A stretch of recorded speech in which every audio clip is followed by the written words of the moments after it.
Joining me, Conservative MP Gillian Keegan, Labour MP Stephen Kinnock, Guardian political correspondent Kate Proctor and Daily Telegraph chief political correspondent Chris Hope. Today, Boris Johnson is welcoming more than 100 new Conservative MPs to Westminster. Many, like these, sent by voters who've never backed the Tories before. To all those who voted for us for the first time, and those whose pencils may have wavered. How will Boris Johnson deliver for the pencil waverers?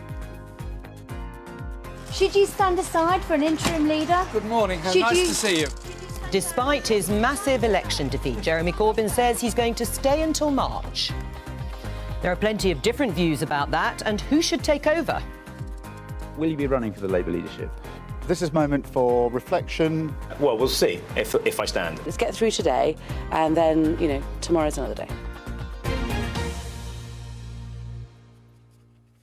Welcome. It is, in fact, the first proper day back after the election. Parliament is sitting tomorrow. Like it or loathe it, there'll be a majority in Parliament for the first time in quite a while. The daily drama that we got so used to probably won't be there. So how different will it feel? Well, I think it'll feel very different on our side of Parliament, and I think for the country as well, it feels different. For investment, for the markets, it feels different. Everything feels different because now we know Brexit absolutely will be done. It's the end of the second referendum mob, and we will deliver on Brexit. And then we can get on with all the other things, including investment that has been, waiting for the country to make some firm decisions. So I think most people in the country are feeling hopeful. Stephen? I think we're feeling heartbroken and shell-shocked still. It's quite depressing to think of looking down the barrel of another 5 years of being defeated in the division lobbies, 5 more years of division, 5 more years of an explosion in homelessness, 4 million children in poverty. But the fact that we were unable to defeat this incompetent and cruel Tory government is actually a damning indictment of Labour's campaign.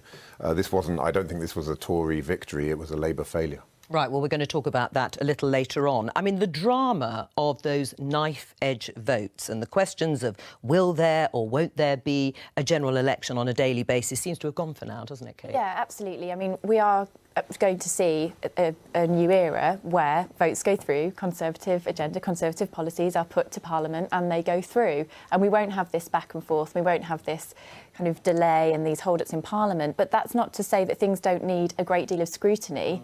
It's just that the time for that might be slightly, diminished because it's a lot easier for the Tory agenda to go through now. Right. I mean, it's not going to be the adrenaline rush at quite the level that we have been used to. Agenda's going to have to make an adjustment. It's turned me grey, Joe, the adrenaline rush. It's been quite exhausting to try and cover it, let alone be the MPs voting for it and trying to turning up on a Saturday and then the vote doesn't happen and we go back and we all miss our families.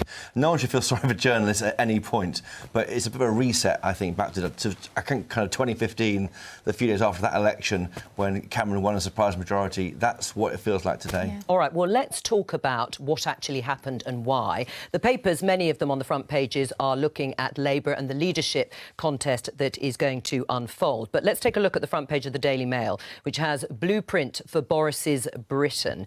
The PM will put border control, NHS and investment in the North at heart of bid to govern for another decade.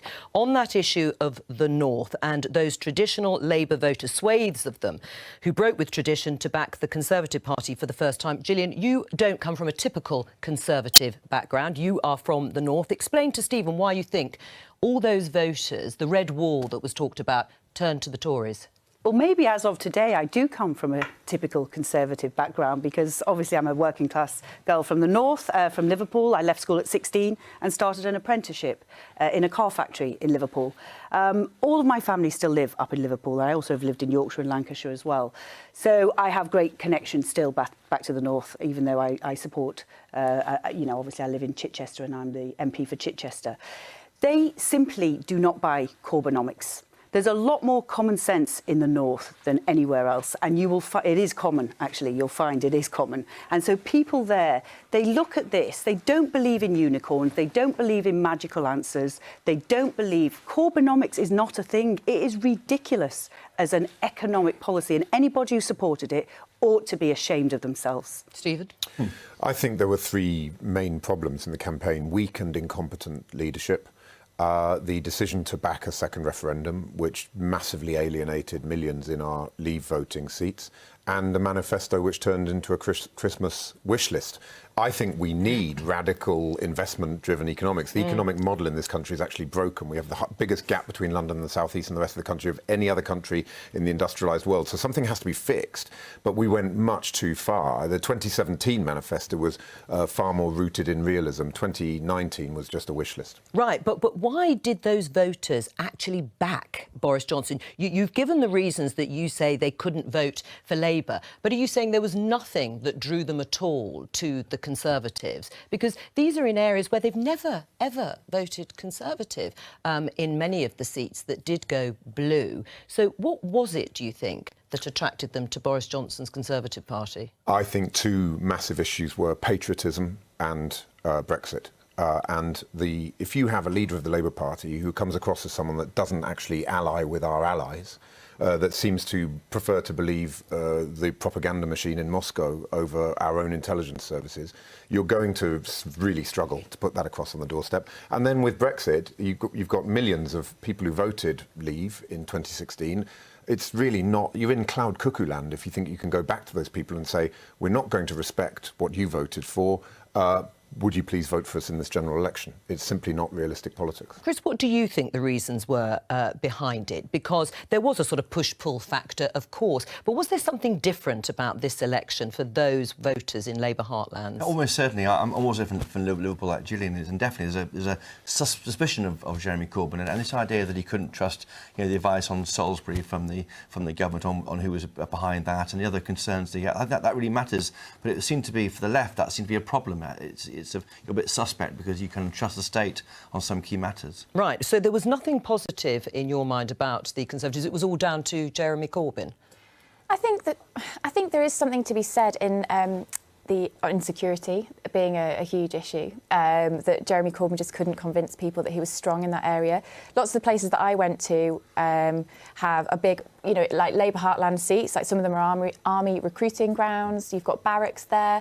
I spoke to taxi drivers whose sons were in the army, and the things they said about Jeremy Corbyn on security were extremely negative. And that's just, it's an anecdote, but it's a kind of an idea that you get that when it comes to being statesman-like and being strong, and I have to say some of these, I do hate to say this, but these kind of like masculine qualities of leadership, they just didn't see all of that in Corbyn. There's also a worry now, I think, or a concern amongst the people who voted Tory for the first time about what will Boris do for me now. They think, well, that was great, that was last week, but was that the right decision? And that's why you'll be seeing this sort of northern selling of the policies, sorting out the north, and there'll be lots of aggressive push towards the working class. That's really good. That is so important that happens now. That will, and it has to happen immediately. Right, and we're going to talk about the promises that have been made and the potential difficulties for Boris Johnson about keeping those promises. Stephen, have a look at this picture. This is Boris Johnson campaigning in Sedgefield. Sedgefield, Tony Blair's former constituency. How do you feel when you look at those images of the Conservatives all over your heartlands?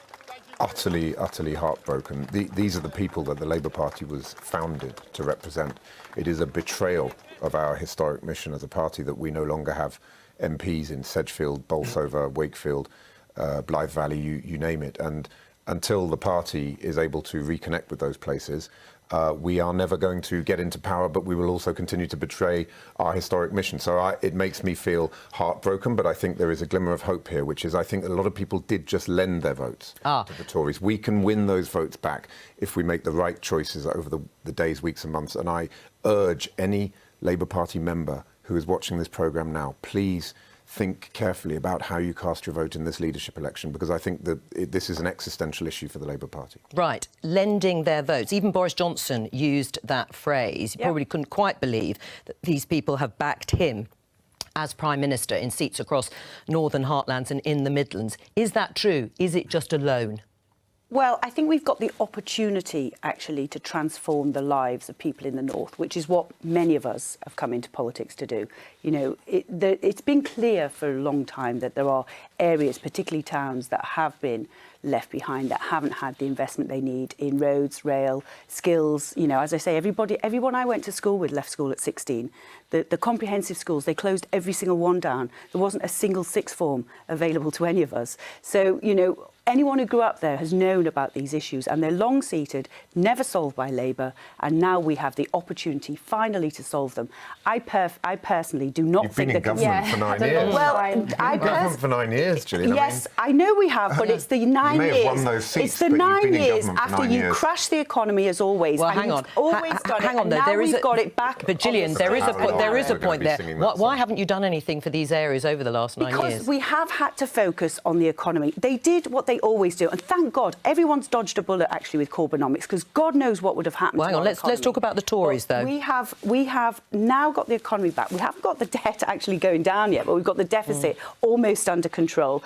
And now we've managed to keep interest rates low. We've managed to keep faith in our economy high. We've managed to keep everybody working. And at the same time, you haven't let a new investment in the North or the Midlands. We have put new investment in the North, and we have got transport for the North, and we have devolved power to the North. But all of that is just the skeleton that we now need to put lots more investment in. That will now come. We have the mandate. We have the money, because we've spent time fixing the economy that they broke yet again. The gap between London and the South East and the rest of the country is the largest gap of any industrialised country London's in the world. always an outlier. The Tory government has had 9 years to fix that problem. We were fixing your last mess. The bankers and irresponsible deregulated markets are what broke the economy. If you continue to think that, then you're wrong. A Labour government that had to intervene to save the global economy. Since then, we have had austerity and a policy of attempting to balance the books, not even managing that, but on the backs of the poor. Stephen, and the you're most supposed to be a vulnerable sensible in one. society. No, look, we need radical change to our economic model in this country, because it is not working, and we've seen that in terms of the communities that have been left behind. But we need to marry that with a clear, realistic, patriotic Labour Party leader and set of policies. Right, well, let's welcome in Richard Moss, the BBC's North East political editor, who has come down with a new crop of MPs. What are they like, the new MPs in your region, Richard? Very enthusiastic. Very enthusiastic. They really sense an opportunity here to have strength in numbers, which has always been Labour's advantage in the North East of England. They have this huge bank of MPs that could campaign and lobby, particularly when Labour was in government, for investment, although there are people who believe that perhaps Labour didn't do everything they could in those years, but certainly Tony Blair would defend the investment in schools and hospitals in the North East. But they sense there is an opportunity here, because not only have they won seats, but actually because of the scale of the Conservative victory, there's a lot of North East seats now that are very marginal. You know, there's seats in Sunderland, in Hartlepool, Wansbeck, Ian Lavery, the Labour Party's chairman's seat, a majority of just about 700 now. One more push at the next election and the Conservatives could become the dominant party in the North East. I mean, the danger for Labour is it becomes a bit like Scotland, that once you start to lose it, it starts to slip away. Well, let's just show everybody this tweet from one of the new Conservative MPs in your region, Deanna Davison. Here she is, hashtag Team Tees are officially on our way to Parliament. Couldn't be happier to be sharing my journey to Westminster with these 4 amazing lads. Hashtag the Blue Wall, hashtag Chief of Scarf, not staff, as I thought it was at the beginning. Are they typical, traditional Tory MPs? No, I don't think they are. I think they are very different. And I think where they won, they often had either candidates who were very local, or Deanna, for instance, is a northern, her roots are northern, but she wasn't from the constituency, but had based herself for a year and really worked herself in. Jacob Young, the 26-year-old who probably achieved the most remarkable result, the win in Redcar, that virtually nobody expected. I mean, he works in the local chemical industry. He's born and bred in the area. I mean, I met his mum on the platform at Darlington Station. It was just like his mum was seeing sending him off to university. It was a remarkable scene, and apparently he spent most of his time campaigning in neighbouring seats, but still won. It was that kind of wave, a bit like 97 was in the south. In the north, this was, results happened that you wouldn't have expected. Right. I mean, how does that feel? You've seen some of the MPs, haven't you, over in Parliament, even though it's not sitting today. What's been your view? Yeah, I mean, that sense that there is a fresh start, a new start, is definitely there in Parliament. It's quite a buzz, actually, over in Parliament this morning, and something that I've not seen for quite a long time.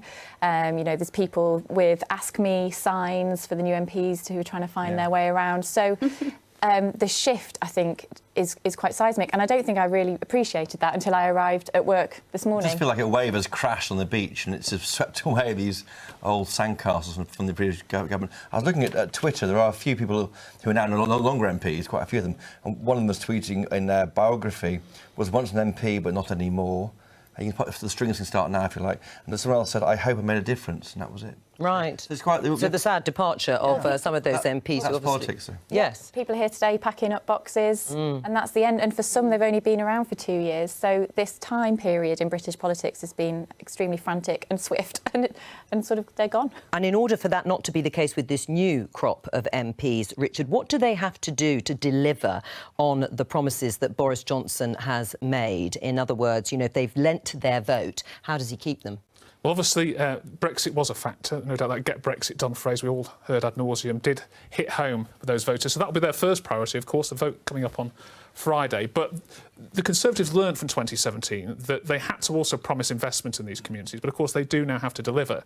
Now, those MPs will be demanding that they get their slice of that so that they have a chance of keeping some of these unlikely gains next time. But, of course, Brexit is an issue because although we don't know what the economic impact assessment was fully of Boris Johnson's deal, every single other assessment of every other single form of Brexit has suggested the North East economy will be the one that have the most handicap in terms of growth if it happens. Right. What does need to happen? Those voters will want to see something tangible change on their doorstep.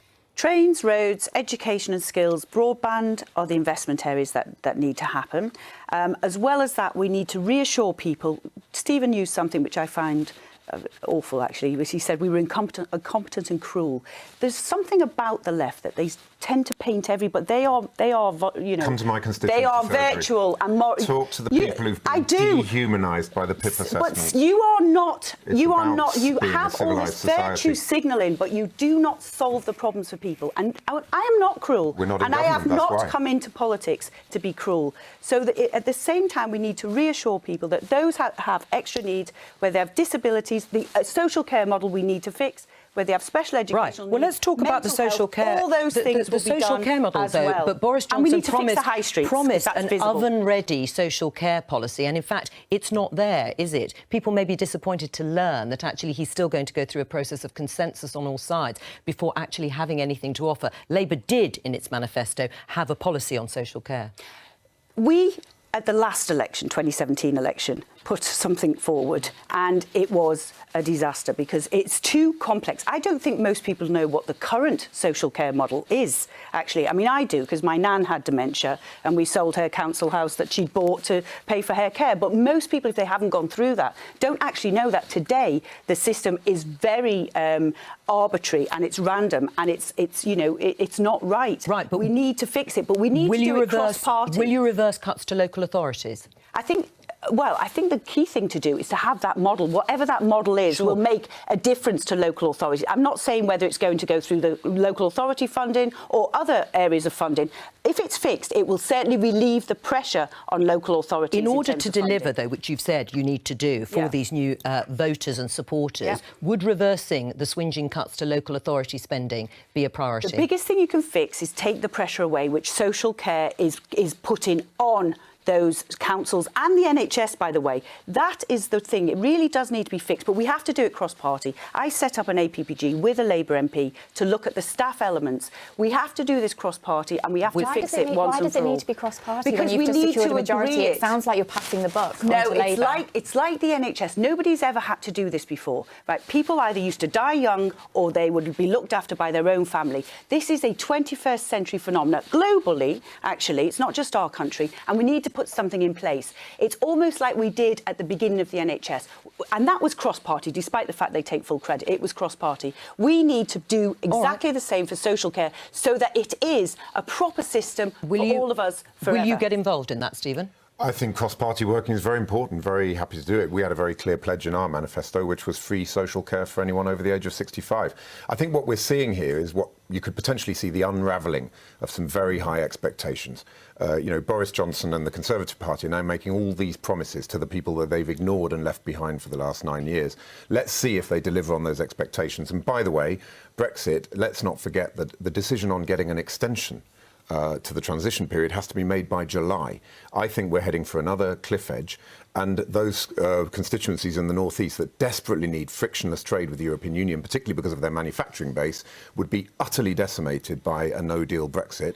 And if we haven't made a decision on Brexit by July, you're again at a cliff edge. Right, Richard, there's been lots of talk about infrastructure and developing that in the north, and Gillian has just talked about rail projects, road projects, but are those the things that people really want in the region that you are representing? I mean, is it more about buses? Is it more about connectivity at a different sort of level? It probably is more about buses, truth be told, because many more people travel on buses than they do on rail services. Of course, one of the things I suspect that would be popular, perhaps in northeast communities, would be the cancelling of HS2 and saying you were going to invest in bus and rail services. But businesses in the northeast say they need HS2 to relieve the pressure on the East Coast Main Line and help develop a rail network that they can use to move freight and move people fast between the northern cities. So there is this tension between what business might want and what these communities want. Of course, all of these things take time, and that's the problem probably for Boris Johnson, is all infrastructure spending has a long lag, a long time to get going. Spend now and lay the groundwork for the next election, 2023. He's going to have to do something immediately, though, because Brexit will dominate that first year, and it's going to be very difficult to do Brexit and invest in the north and get some of those ideas off the ground sort of within 12 months and within that period of expectation. I don't think it would be too much of a kind of token gesture to actually really start shifting things out of London to the north. There was a Labour policy which was to bring, part of the Treasury and implant it in the north. And I thought, in some form, that's quite sensible. And it would show people that there's a kind of genuine feeling there to try and reach out to people that live in the north of England. And civil service. Yeah, and the Northern Powerhouse, it just felt so tokenistic at times that you need to see something physical to move. I mean, was it just tokenistic? I mean, it sounded great, the Northern Powerhouse. Did it actually bring any tangible results? Is it, in fact, really about the north-south, or is it about town and city? It is about towns, actually, and connecting towns. And actually, there are those issues in the south as well. On the south coast, it's not all about the north, but, there is very much a focus on. The one thing that's always struck me is I have seen as much talent in my Knowsley Comprehensive School as I have met in life ever since, either from the playing fields of Eton or in international business. And what it is really about unlocking that. And all we need is the rungs on the ladder in those times. There are a couple of rungs missing. The rungs need to be put back in. They'll be different in different places. There'll be buses in some places. There may even be extension of trams in others. The rungs need to be put back in, and then the country will really start to take Should they have an actual minister in cabinet for the north? I mean, they haven't got one yet. Jake Berry can attend it, but can't. There'll be a lot of people who put their hand up to do that job. There's a lot of proud Northerners who are Conservative MPs. Mostly they represent South seats. But, there are, and now we've got a whole load new who are Northerners representing Northern seats. And I think that's going to be brilliant for the country and also for Wales. I think it's going to be great for Wales. We've got many more MPs in Wales. What about the diagnosis? Is it about a north-south divide? You talked about London and the South East almost as another country, or is it about one of the things that Lisa Nandy, one of your colleagues, talks about, the disconnect between towns and cities? Yeah, I think that the country is divided now along lines of graduates and non-graduates, city and town, and old and young. And you see that in the way that people voted in the Brexit referendum, and you see that in the way that they voted in both 2017 and 2019. So we need a politics that can actually bring the country back together, that can bridge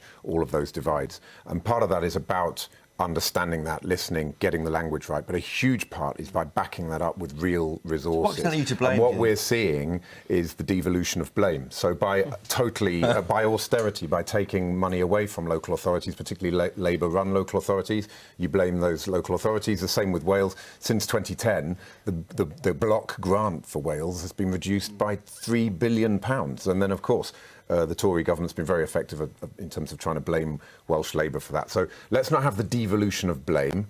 Let's get away from all of that and let's try to have a whole nation politics. How about the evolution of responsibility? That would be good for you. I agree. Your party. I mean, as I've already said on this programme, our manifesto was a Christmas wish list. We've got to root it in realism. Do you think you personally are to blame for dragging the party? Jeremy Corbyn is a Brexiteer.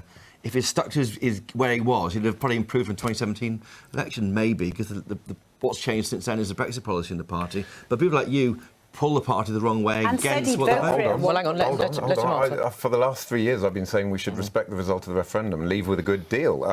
I've said that the decision to flip to backing a second referendum was probably the worst decision in the political decision in the history of the Labour Party, and it's one of the reasons. Revoke was worse. No, but that was a Liberal Democrats. They were worse, you know. No, I mean, You can't blame Labour for even the Liberal Democrats' policy. I think that the the next leader of the Labour Party should be somebody that did not back a second referendum, because politics is about judgment, and that was a very poor judgment call. All right, let's go back to the priorities of this government. You've talked about the sorts of things that you would like to see happen, and Richard has said some of the things that people in the northern heartlands would like to see. But actually, if we look at the papers, let's have a look at the Times. It says Boris Johnson to take aim at MOD over wasted cash. You're talking about wholesale change to Whitehall, and that will be disruptive, time-consuming, and people don't really care about it.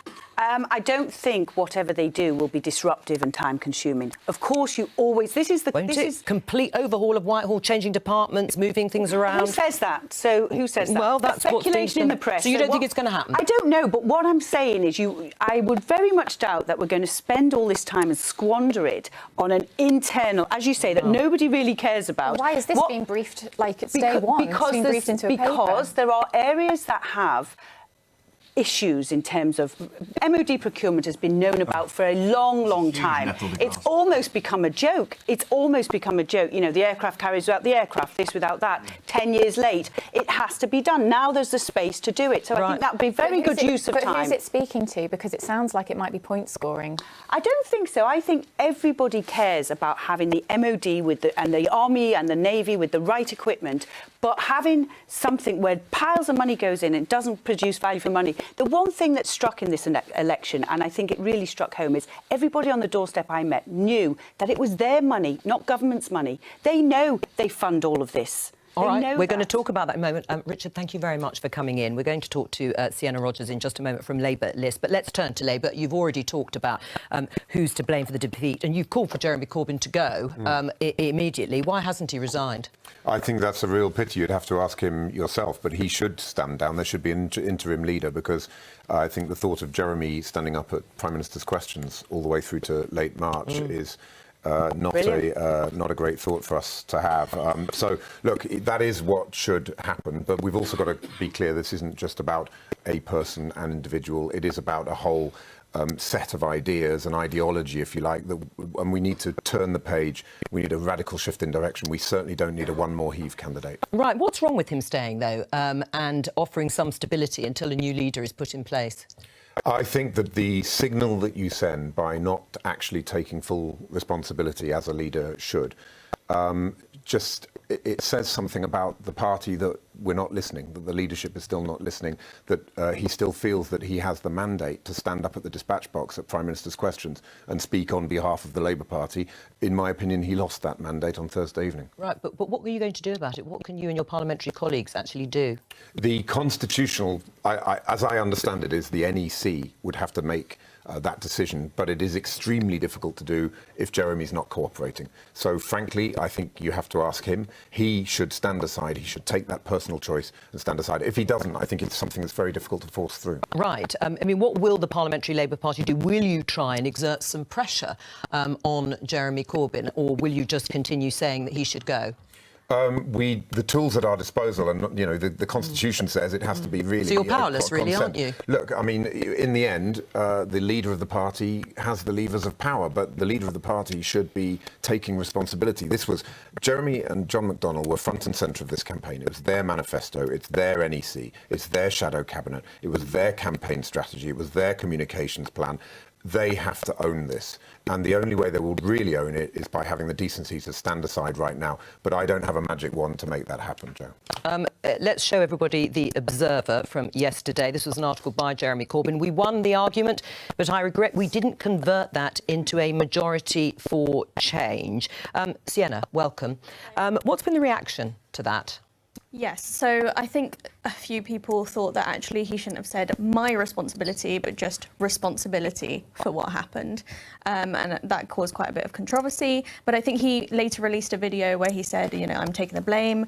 John McDonnell also went on the Sundays and since, and on a momentum call as well that evening, saying, I take this on the chin, this is my fault, I totally take responsibility. So there has been some of that.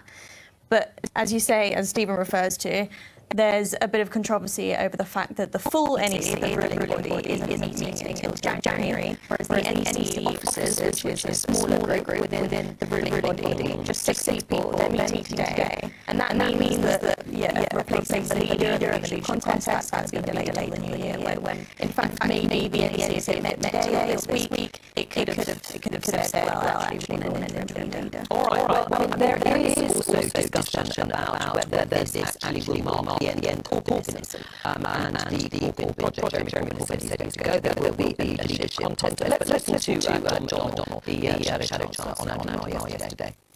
I think the policy programme we've advocated and the analysis society that we've advocated is the correct one. And I think that whole sway the Labour, no one, interesting, no one arguing any individual policies from them parliamentary Labour Party or any party. So we'll side it with the political analysis that we've got and the programme we advocate. The issue for us is how do we get that message across, how do we get up and out, how do we cut through the media avalanche against campaigns like this, and that's what we've got to do.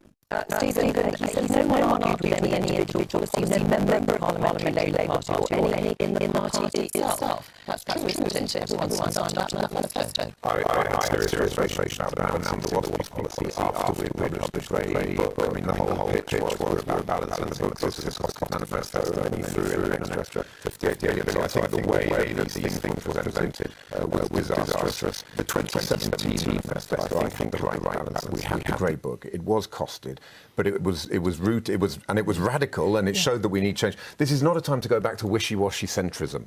This is a time for understanding that we need to radically change the economic model in this country, but you've also got to show that you're going to balance the books. Right, but this is important. So the terms have been set. That's what John McDonnell is saying. We won the political argument. So the direction of travel is correct of John McDonnell and Jeremy Corbyn. No, but we didn't win the political argument because we lost the election disastrously. Right. But you've just said you don't want to go back to wishy-washy centrism, so you agree with the direction of travel of John McDonnell and Jeremy Corbyn? It went far too far. The 2017 manifesto on the economy was rooted in realism. This one was away with the fairies. But the key point here is what was missing was a sense that we had a leader of the Labour Party that supported our enemies, not our allies. That we had somebody that wasn't actually a patriotic person that loved this country. We had the huge anti-Semitism crisis with the sense that there's a left-wing faction that has these bizarre conspiracy theories about the way the world works. So whatever was happening on the economy, frankly, and then, of course, the disastrous position on backing a second referendum. So, you know, you can have the best economic policies in the world, but if you're swimming against that tide, you've got no chance. Right. Kate, what do you think of that? I mean, that sounds like some of the economic policies, certainly, Stephen, is in favour of, and in that sense, the Corbyn project will continue. Well, I think, you know, some polling has showed that actually it wasn't the policies overall. Policies was actually quite far down the list of things that the public didn't like. I mean, I spoke to people quite a lot about the WASPy promise, and I'd agree with Stephen. They found that unbelievable and that wasn't going to be possible to deliver that. But the wider policies in terms of, investment in schools, the NHS, especially like some of the policies on education, on childcare. Nationalisation programme? No, I didn't hear anyone say I have a problem with that. In fact, I heard people say I'd really want the railways to be nationalised because I think it would help me. So I think it's true, and I think Labour do need to, in this period of reflection, do need to actually take stock and think some of those ideas are popular. It needs another person to lead it. Chris? Well, I agree. I think on the railways, that was the one thing that I thought may have cut through with Telegraph readers and the sort of Tory base. I was puzzled by cutting season tickets and taking money from the motorway budget. If you live in the north of England, you're basically in a car all the time or on a bus, so it's difficult. I'd make buses a lot in the manifesto. Yeah, but I thought that it was confused. I thought, and who it was aimed at. I mean, some MPs didn't even talk about that rail fares. Great for the south. Because it just didn't appeal to their. It wouldn't have worked for their constituents. It's way too rural, and especially some of those Durham ones as well. If you started talking about slashing rail fares, I don't think it was that relevant, really. No. Right. I mean, what do you think? See, what were the different strands of opinion about what was to blame? I think actually the party membership, in terms of going forward, there's a consensus there that the manifesto wasn't the problem. Actually, it was the fact that it was incredibly ambitious and it was poorly communicated. I mean, I found it quite difficult. I mean, as a journalist, there would be press releases, I'm sure you found, the night before about several different focuses on the same day. And it was like several different manifestos being released on the same day. And that was quite confusing for people. You didn't even have a single focus each day of the campaign. Right, but does that mean a different messenger? You would have won the election then with that manifesto? No, because I think one of the biggest issues with Jeremy Corbyn was the baggage that was there from 30 years of having associated himself with causes that people, generally speaking, in your average Sedgefield or Wakefield voter just does not relate to at all. But there is a broader issue. It's not just about Corbyn, it's about Corbynism, and it's clear that we need to fundamentally now have a set of policies which talk much more about security, national security, economic security, and then really empowering the communities that have been left behind, a sort of sense of community cohesion and security and reuniting the country. But did it shift the argument? Isn't that why the Conservatives and Boris Johnson are looking at all this investment that they're going to make? Nothing on the scale of what Labour was promising, certainly in size, but you are going to do some of the things that Labour has been talking about. I don't think they did shift the argument. Philip Hammond and Theresa May, way back, had already said, you know, once we get over this whatever hump that was caused, we will then invest. Of course, nobody goes into politics saying, can I have a bit more austerity? And I want to tell everybody that's what we're giving. Of course not. We all want to invest in the right thing. We all want to improve people's lives. Education, the NHS, are always going to be popular. Every single manifesto will have that. There'll never be a manifesto that says they're not going to invest in police, NHS and education, ever.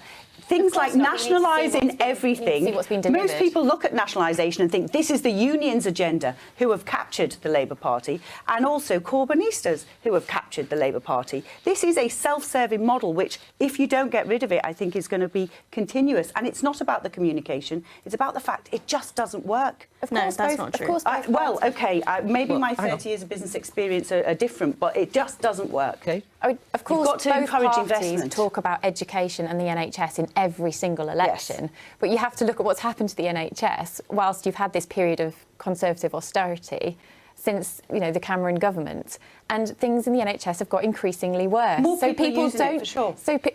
More people using it, and investment hasn't kept up with that. So you definitely can't say that all of this is just about, you know, you've got to be able to balance the books at the same time. Of course, there's balancing the books, but then corporation tax has been so low. There are so many ways. There are so many ways in which the NHS could have been improved. And the idea now that the Conservatives can sweep in and say, look, we're going to throw loads of money at it, and then that keeps the vote. I just think it's such a lost decade for. All right. Well, hang on, Gillian. Let's talk about the leadership contest, Sienna. What is the process now for a new leader being in place by March? So it has changed, which is interesting. It changes the rules of the game. So basically, now candidates will need 10% of the PLP, the parliamentary party, to nominate them. That's 21 MPs they need the support of. Now, Jeremy Corbyn had to get the support of 35 MPs, so the bar has been lowered there.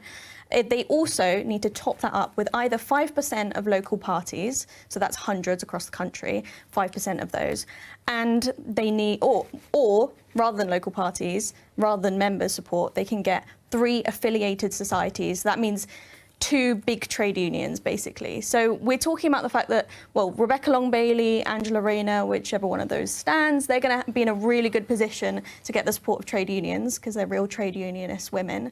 And the others, like Keir Starmer, might be more reliant on membership support because he will get those London constituencies snapped up pretty quickly. Who are you going to back? I think we need a leader that can answer the questions that this general election posed, which is particularly around re-engaging our Leave voters and showing that Leave voters are vitally important for Labour's past, present and future. There are a number of candidates out there. I want them to set out their stall. I think the sort of thing that Lisa Nandy's been saying for the last 3 years about, you know, with her Centre for Towns and really rerouting Labour in those small towns, understanding what non-graduates need. She's certainly been saying the right things.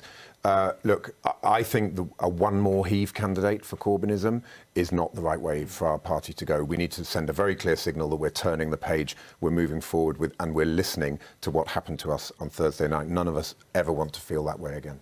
You wouldn't want to see then the likes of Emily Thornberry and Keir Starmer as the new leader from the backgrounds that they represent in terms of the Remain Leave argument? I think, as somebody that felt that the decision to back a second referendum was one of the worst decisions that the Labour Party has made in its history, I think, politics is about judgment, and people who led the charge for a second referendum, I'm not sure that they will have the political judgment that we need to take on the leadership. Do you think, Steve, that having an accelerated timetable might make it easier for Corbynists to get someone in they support?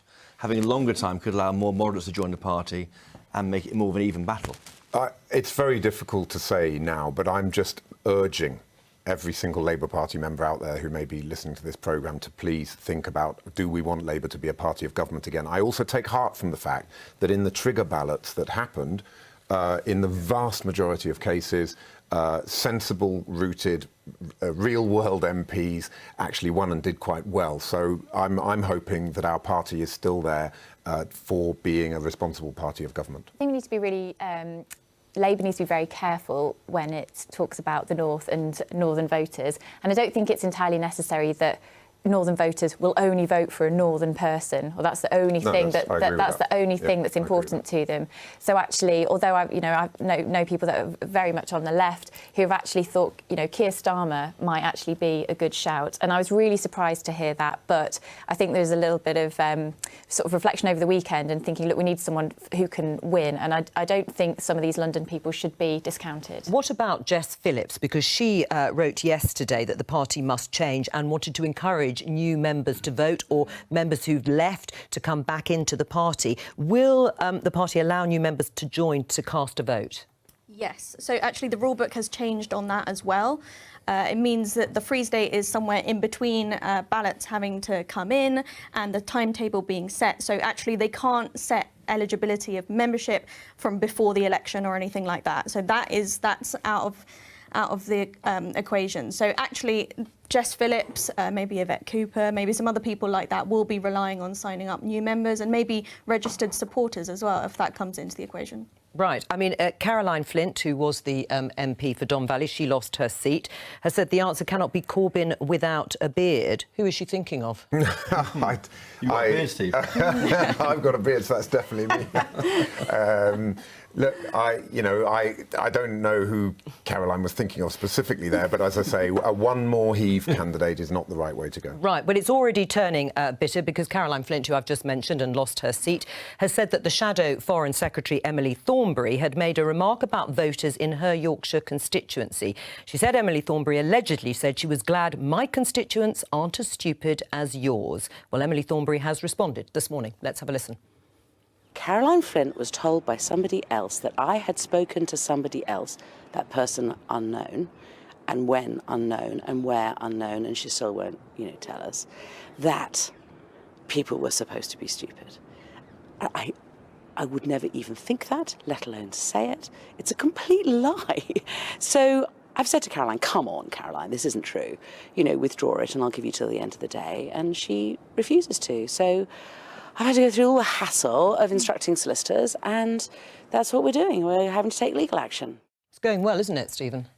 I think it'd be a real pity if we descend into a blame game. We need truth and reconciliation in the party, and you can't have reconciliation without truth. We've got to have people being honest about the fact that the decision to back a second referendum was a disaster, but we also have to be honest about the fact that Corbyn and Corbynism have been a disaster. Everybody needs to come out of their entrenched positions and have a real and robust discussion. I really hope it doesn't get, dragged down into personal... Do you think Emily should just drop that prospect of legal action? You'd have to ask Emily that question herself. She clearly feels very strongly that Caroline's misrepresented what she has supposed to have said, allegedly. I would much prefer it if they had that conversation and sorted out between themselves. Who do the Tories fear most as the next Labour leader? You know what? It's up to Labour Party who they choose as their leader. Sure, I know that, but who do you fear the most? Not a single MP, Labour MP, said they would campaign to leave. Not a single one. So they went from 20... Ian Lavery said he would. Any advance on Ian Lavery? No, and there isn't time to advance on it, so all right, we had to. Thank you there for saying it. That's all we've got time for. From all of us here, bye-bye.